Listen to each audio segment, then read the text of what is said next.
Throughout the week, the 33 News is canvassing the community. Yeah, each night we'll head to a different part of North Texas to talk to voters about the presidential race and the issues important to them. Tonight, we're live in Denton on the campus of the University of North Texas. The 33's Jim Grimes has been talking with students there. He joins us now live with more. Jim? Tom, Terry, gorgeous night out here in Denton. We are on the campus of UNT, just in front of the student library. There are close to 35,000 students who are now enrolled here at UNT, and you would be hard-pressed to find a more diverse political crowd.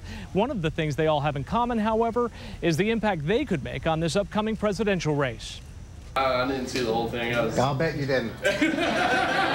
It's nice when you can laugh at the politicians. What did you notice? Did you notice some parallels? This is UNT professor Dr. Sean Treat's Rhetoric and Politics class. Among other things, they get to watch SNL political skits and internet videos. Treat says it's a great way to get young people interested in the election. One of the things that they watch is they watch The Daily Show, The Colbert Report, they watch Saturday Night Live, and what it does is it raises interesting questions, and actually that's probably what I spend half the class doing, is answering questions. In the 1972 election, a record 48% of young voters went to the polls, but over the years those numbers declined. In 2004, they shot back up. Nationally recognized political scholar Cal Jilson of SMU thinks this year could see an even bigger turnout. So young people don't normally turn out, but they got excited in 2004. They're more excited this time. So I expect that young people will turn out in substantial numbers. Voters 18 to 24 make up the smallest segment of the voting public. Jilson says with the exception of the Reagan years, historically, most young people vote Democrat. Young people usually, historically, have leaned Democrat, and they're leaning really strongly Democrat in 2008, almost 2-to-1. For Courtney Smith from Houston, this election is serious business. She's been actively campaigning for Barack Obama. I think it's a lot of teenagers and young adults interested in it because it's like a groundbreaking election. It's new, and everyone's interested in change right now. But others, like Zach Walker, will vote Republican. A finance major and son of a government contractor, we asked him if his parents influenced his vote. I might not believe the same as my father or my mother, but the basis of who I am and what I believe was impressed upon me by my parents. And so I think that that plays a role in everybody's opinions and views. According to a recent poll, the economy is the #1 issue facing young Americans. Nick Landis says it worries him, but he's not sure about his peers. In fact, he doubts many of them will even vote. I think most are going to be sitting at home. I don't think they really care. Even in my classes, I've had teachers ask whether or not people are even registered, and they're not. So they'll be at home. Some young voters admit heading to the polls this November isn't on their radar. Well, I'm not even registered to vote, so I mean, the only thing that I'm thinking about is my boyfriend going in the Army and how this is going to affect him going to Iraq. Well, me and my friends, we don't really talk about it. The biggest issue that will come up with us is either music or sports. Still, both candidates are banking on the young vote, actively campaigning and holding voter registration drives on campuses across the U.S. The question now is, will they show up? Reaching these students for the candidates has been a bit tricky. A lot of these kids don't have landlines, so they've been relying on emails and text messages to keep them up to date on the campaign, about meetings and so forth. Rest assured, as November 4th draws closer, they'll be getting plenty of those messages reminding them to head to the polls. Reporting live in Denton, I'm Jim Grimes, the 33 News. Well, tonight we continue to canvass the community, exploring issues in the presidential election. There's no shortage of opinions from women who could be very pivotal this year. Tonight, the 33's Don Tongish joins us live from South Lake Town Square with more. Don? Well, Terry, Town Square is a real hot spot for women out here. There's lots of shopping, there's lots of dining, and as you said, that is the vote that could be pivotal this year. Now, here's what we know about female voters. They tend to make up their mind late about who they're going to vote for. That's what the experts say. And they also tend to vote Democratic, and in the past, they've been unlikely to vote for another woman. Of course, this year is a whole new ball game. Could be anybody's guess. The candidates are certainly scrambling to win over the women.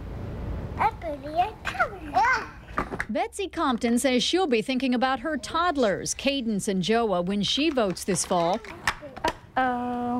The Grapevine mother says education, making it accessible and affordable, is at the top of her list in choosing a president. And that's something my husband and I really are concerned about, as we're still trying to pay off our own college loans and then trying to save for college for our children. In Southlake, Jennifer Cheney is settling into a new office. The mortgage broker, because of the housing slump, was forced to make a career change. As a single mother, Cheney says she wants a candidate who can turn the economy around and keep America safe. We have not been safe since 9/11 by accident. There are reasons for that.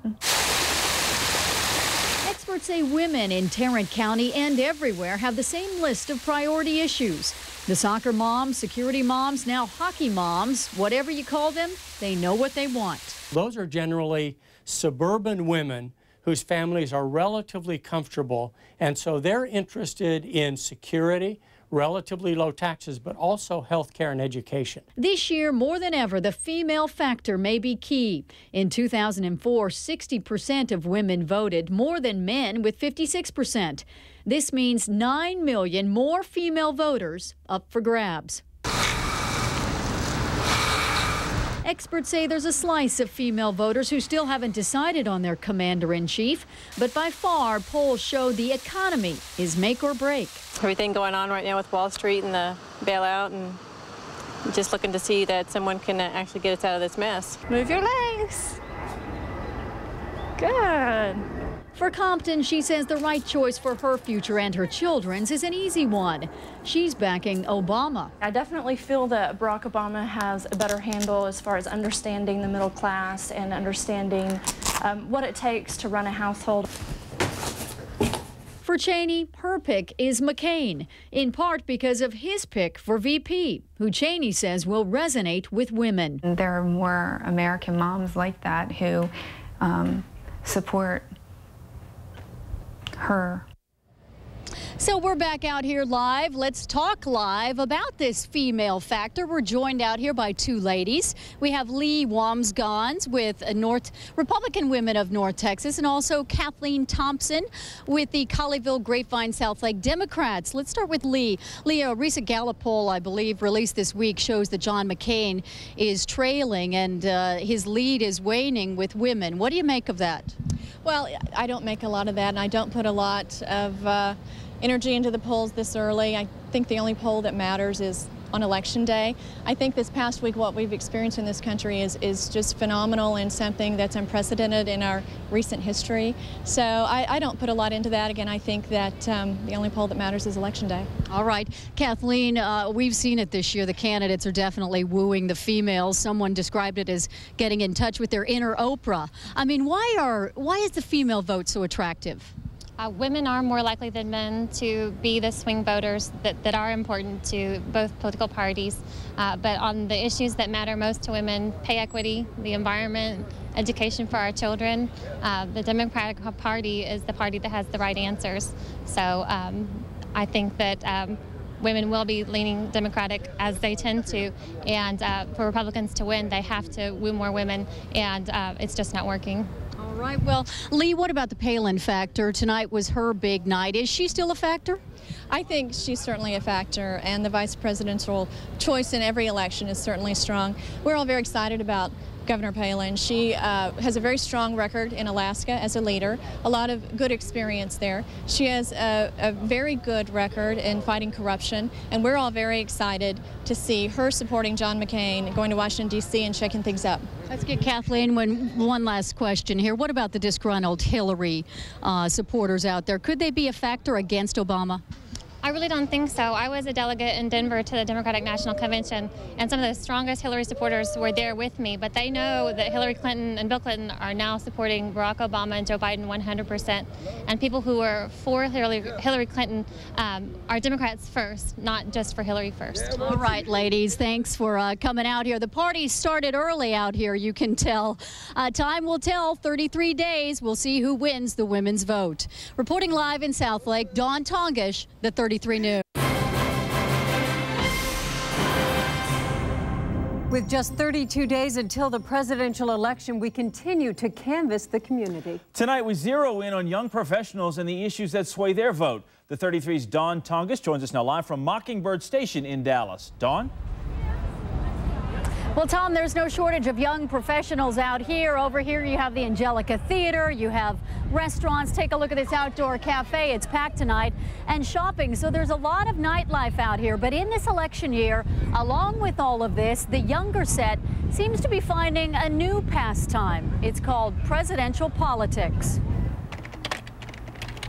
Every day, Laurel O'Connor is a keystroke away from the presidential hoopla.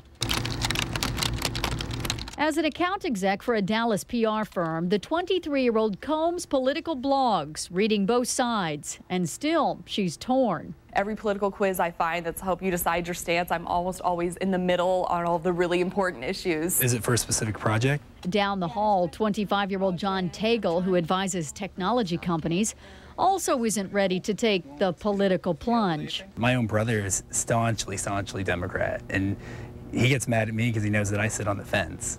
And, you know, I just tell him, like, you know, I don't know all the keys to the issues right now. But analysts say just because young North Texas voters, many of whom work and play in downtown Dallas, haven't made up their minds, doesn't mean they aren't paying attention. Young people 18 to 29 look much more interested in this election, and they did turn out in very large numbers in the primary. So the question is, does that enthusiasm carry through to the general election? And if it does, it's advantage Democrats. A recent Gallup poll backs that up, showing Barack Obama with a sizable lead over John McCain among the younger set. In the past weeks, the numbers for the Democrat have been widening. Experts say high gas prices. Hi. How are you? And affordable health care are top issues for young voters, along with the war in Iraq. Where is that going?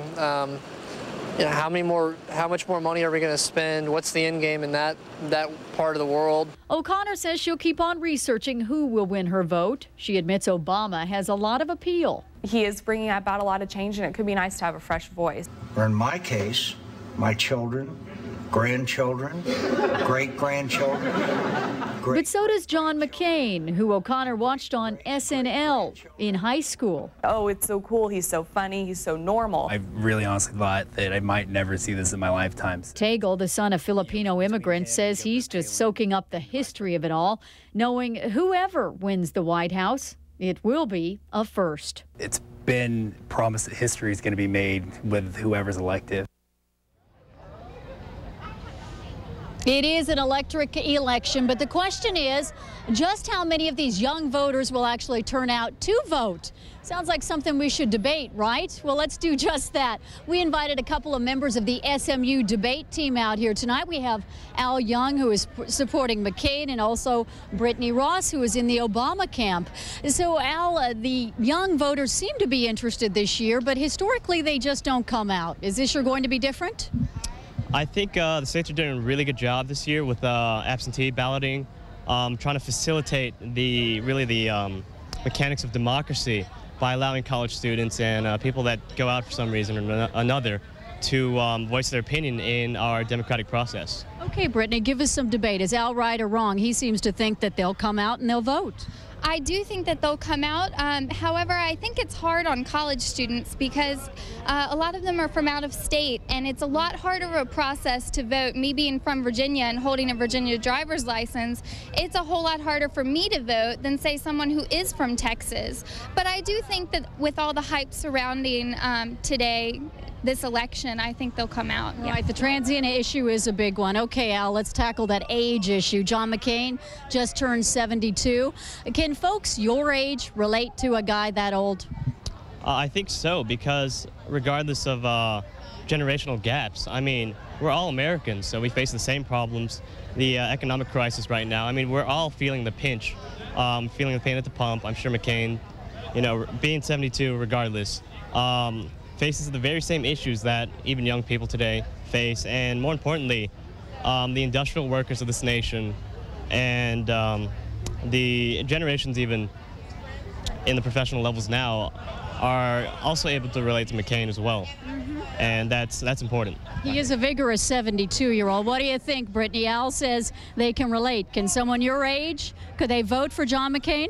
Well, me personally, I couldn't, but I mean, as Sarah Palin says, he's a maverick. However, I do think it's not an issue so much of age. It's more of an issue of being in touch or out of touch. And I think Barack Obama and Joe Biden are more in touch with the middle class members than McCain is. So. All right, very interesting. Thanks to you two to coming out tonight. A lot of thoughts, a lot of opinions, but guess what? This is something we all can agree on. When it's all said and done on November 4th, this will be one for the history books. Reporting live in Dallas tonight, Dawn Tongish, the 33 News.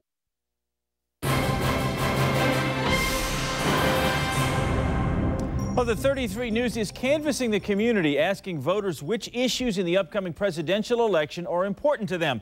Tonight, we're talking to suburban voters about the economy. The 33's Jim Grimes joins us now live from Plano with more. Jim? Well, Tom, we're here at the Shops at Legacy. If you haven't been out here before, it's a lot of upscale restaurants and shopping boutiques. You might not think people would be worried about their bank accounts here, but you'd be wrong. In fact, a recent study shows that the economy is the #1 issue facing voters who live in the suburbs. That looks like a scribble. Yeah. It is. On paper, the Browns are your average suburban family. Mid-30s, 2 kids, a stay-at-home mom, and a dad who works 9 to 5. Oh. For them, this election is all about putting dinner on the table, soaring gas prices, taxes, and paying for college tuition. We've got kids that are 5 years away from college, 7 years away from college. We want them to go to good schools. Kim says she's not sure which candidate could build back the economy. I guess at this point, it's a toss-up. I mean, I guess it depends, you know, how real are the jobs that Obama promises? You know, are they the telemarketing and the customer service jobs that people here didn't want in the first place? Dan says it used to be working hard meant moving up the corporate ladder, but not anymore. The costs are going up. The amount I'm making is not going up as quickly, so if we can reduce taxes, that'll definitely be a factor in my decision. A recent survey among suburban voters shows that 1/3 of those questioned say they're living paycheck to paycheck. We are in the middle of the most difficult set of economic circumstances in more than 70 years since the Great Depression. Political scholar and SMU professor Cal Jilson says the collapse on Wall Street has changed the tone of this election. Here we are with a very serious credit squeeze that is affecting Wall Street dramatically, not yet affecting Main Street dramatically, but it certainly could. Plano is one of the most affluent cities in the nation, with a median income of well over $100,000 per household. 6 years ago, the telecom companies suffered mass layoffs, and recently, one of the largest employers, EDS, has been talking about layoffs. Still, Republican voters outnumber the Democrats here, but Jilson says even here in the suburbs, once insulated from the economic hardships, that could change. It is a profoundly important election. Great danger for the Republican Party in this election, but also for the Republican brand going forward through the next several election cycles. To further gauge the mood, we've asked a couple of people outside here tonight just to talk to us. You are? Larissa. Now, we were talking about the economy in the upcoming election. How big of a factor is that for you? Well, it's a huge factor for everyone. It's a big factor for me. I'm very concerned about my family and their jobs, and our discretionary income is now becoming very, very short. So I'm worried about the boutiques around here and people who aren't able to pay their bills. So it's very important. All right, thanks for joining us. And over here, we've got a gentleman who's going to talk to us. We were talking about the upcoming election and the economy. How important is that? It's very important. I think Obama is benefiting from this situation right now, but he's got a unique opportunity. If he wants to work with the democratically controlled Senate and Congress, he can make something happen. So he can step up right now or not. We'll see what happens. All right, all good points, good points. We've got one more person over here. And now you were telling me you are a school teacher. Yes, I am. Give me your name. Catherine Clark. Okay, and we were talking a little bit earlier about this upcoming election. Are you concerned about your job? Well, I'm not concerned about my job necessarily, but as a single mother of 4, I have definite preferences on who we need to elect as our next president. What about the optimism that this country once had? Do you think we still have that? Absolutely. We're very proud of our country, and we're ready to move forward in our economic progress. And I think that our country will pull together and definitely elect the right person that is going to be supportive of what we need to do to make our country economically sound. All right. Well, all very good comments. You know, again, this is a big issue facing people here in the suburban area and a big issue across the country. We'll have to see if that is what drives people in the suburbs to the polls. Reporting live in Plano, I'm Jim Grimes, the 33 News. Tonight we're at Dallas in the State Fair of Texas with voters about race and religion. Jim Grimes joins us live with that. Jim?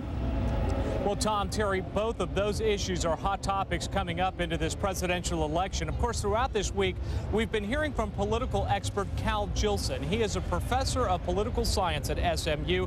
He's written a half-dozen books on the subject, including his latest, American Government. We asked him to weigh in on a number of important issues. Here's what he had to say on the issue of race in this election. The country has obviously made great strides in regard to race. So this is not Texas circa 1950. It's not Texas refusing to integrate its schools. It's a modern Texas, an urban Texas, a much more highly educated Texas. And so race is much less of an issue, but that doesn't mean it's not an issue, and it doesn't mean that there are some people who've not yet joined us in the 21st century.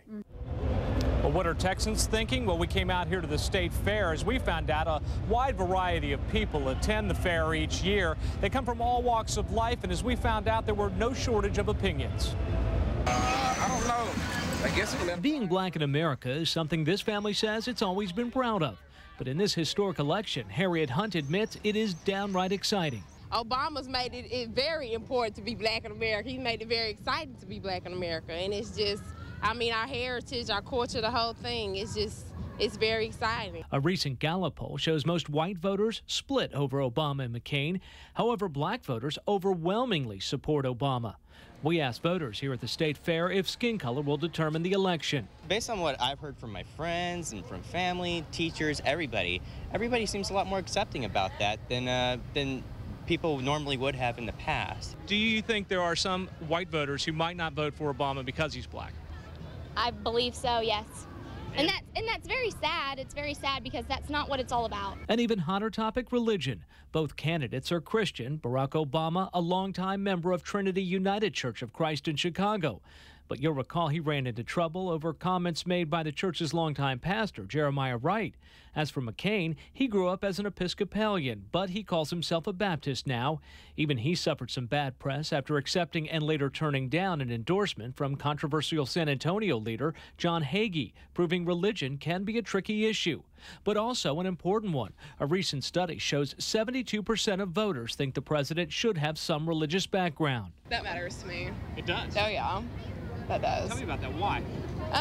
Being a Christian, I wouldn't vote for somebody if they weren't a Christian. That's just a big deal to me. Religion does matter. Yeah, that plays a huge part because we can't say that we're a Christian, and the values that a Christian have plays a huge effect in our lives, every day of our lives. It probably matters a little bit to some people, but I don't think it should matter. This is politics, not religion. For Larry Pugh and his good friend Chris Gutierrez, it's an issue they often discuss and sometimes disagree on. Religion should always play a factor in raising the idea of political affairs within our country, because that's what our country was founded on. You can have your opinion and I can have mine, but that doesn't necessarily mean I'm any less of any type of believer than the next person. For the voters, the issue of religion and race are not as important as the economy and the war in Iraq. Still, with such a close election, they will play a role and could even be the deciding factor come Election Day. And back to this issue of race, we talked to a lot of people out here today. All of them said they had no problem voting for a black presidential candidate, but pollsters, well, they tell a different story. They say it could be an issue. They say some people might not be so willing to admit it in public. They say in a close election like this one, that could be a factor. Reporting live at Fair Park, I'm Jim Grimes, the 33 News.